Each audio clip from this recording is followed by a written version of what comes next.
మకరం వారి కనుక చూసుకున్నట్లయితే ప్రస్తుతం గురువు 6వ స్థానంలో ఉన్నాడు మీకు. అదేవిధంగా ధనస్థానంలో రాహువు, 3వ స్థానంలో శని, అష్టమ స్థానంలో కేతు, మేజర్ ప్లానెట్స్ అయినటువంటివి.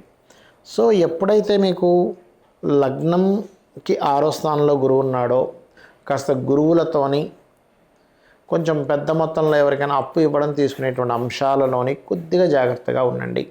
కాకపోతే 2వ స్థానాన్ని రాహు ఆక్యుపై చేసి గురువు యొక్క దృష్టి ఉన్నందుకు ఆన్లైన్ ద్వారా బిజినెసెస్ ఎవరైతే చేస్తారో లేదా విదేశీ కంపెనీలకి ఇక్కడి నుంచి జాబ్స్ ఎవరైతే చేస్తారో వారికి చాలా చాలా చాలా అనుకూలంగా ఉంది, అందులో ఎటువంటి సందేహం లేదు.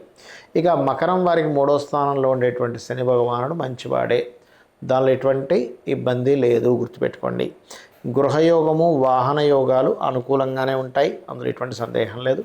మరొక విషయం ఏంటంటే మీకు జూన్ మాసం నుంచి ఎప్పుడైతే గురువు సప్తమ స్థానంలోకి వచ్చి లగ్నాన్ని వీక్షిస్తాడో అది ఇచ్చేటువంటి రిజల్ట్ ఏమిటి అని చెప్పి చూసుకున్నట్లయితే అక్కడ నుంచి ఖచ్చితంగా గురుబలం పెరగడం మూలంగా కొంత మీరు చేసే ప్రయత్నాలు అనుకోండి, మీరు చేసేటువంటి వ్యాపార సంబంధించిన విషయాల్లో లాభాలను పెంచుతూ ఉంటుంది. అంటే మనం ఏదైనా ప్రయత్నం చేస్తున్నాము, సప్తమంలో ఎప్పుడైతే గురువు ఉండి వీక్షిస్తున్నాడో ఆ గురువు యొక్క వీక్షణ ఎప్పుడైతే కలిగిందో సప్తమం నుంచి ఖచ్చితంగా అది ఇచ్చేటువంటి రిజల్ట్ ఏమిటంటే ప్రయత్నమూలకంగా లాభాన్ని ఇస్తూ ఉంటాడు, గుర్తుపెట్టుకోండి.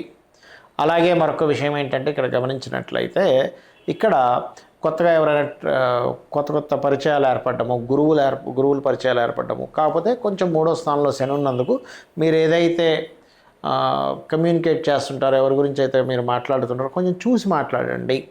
అలాగే మీరు నిత్యము కూడా లలితా సహస్రనామాల యొక్క శ్రవణము పఠనము చేయండి. అలాగే లక్ష్మీ అష్టోత్తరం చేసుకోవడం మంచిది. తాతగారు ఆస్తికి సంబంధించిన విషయంలో అష్టమంలో కేతు ఉన్నాడు కాబట్టి తాతగారు ఆస్తికి విషయంలో కొన్ని తొందరపాటు నిర్ణయాలు తీసుకుంటారు. ఆ యొక్క విషయంలో కాస్త జాగ్రత్తగా ఉండండి, అన్ని విధాలు బాగుంటుంది.